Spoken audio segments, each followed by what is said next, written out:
अस्सलाम वालेकुम नाज़रीन, तहरीर व्लॉग फूड सीक्रेट की तरफ से हम आपको खुशमदीद कहते हैं। हम उम्मीद करते हैं कि आप खैरियत से होंगे। आज हम एक नई रेसिपी लेके आए हैं जो देगी चिकन कोरमा के नाम से मशहूर है।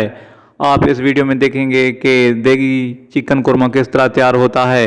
मैंने देगी चिकन कोरमा की तफसीलात अपने यूट्यूब चैनल तहरीर व्लॉग फूड सीक्रेट की डिस्क्रिप्शन में डाल दी हैं। अगर आप तफसील के साथ देखना और पढ़ना चाहते हैं तो तहरीर व्लॉग फूड सीक्रेट की डिस्क्रिप्शन में जाकर आप तफसील पढ़ सकते हैं।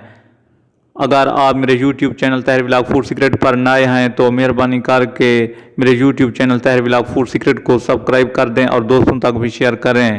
Thanks for watching.